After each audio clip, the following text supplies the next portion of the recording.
Okay, here's how you add your first book to your CraveBooks author profile. Let's see if we can do this in 60 seconds. So log into CraveBooks, head over to your Books tab, add new book. It's going to be super self-explanatory. Go through this. You can enter your ASIN in here and it'll pull in some book information, and it'll also pull in your book cover. Then go through book description, price, genres, one main genre, two subgenres. Make sure you have all of the right links, all of the right countries. You don't want to send your readers to a broken link. You can also add your print book links. That'll appear below in the print book section. That way you can send your readers directly to the URL of your print book if you would like.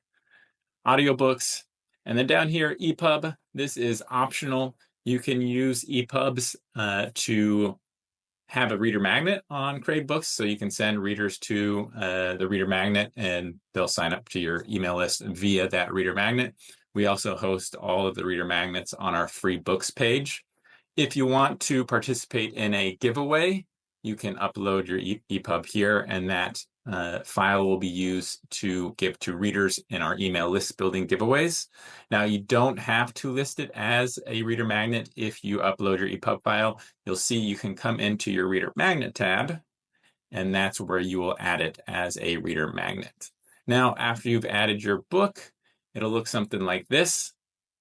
You have your cover, description, all of your retail store links, and then in your author profile, it'll appear down here.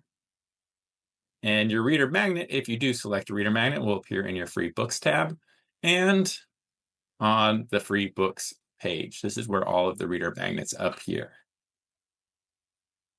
So that is adding your book. If you have any questions, you can go down here to support tickets and submit a support ticket or leave a comment in the comments of this video.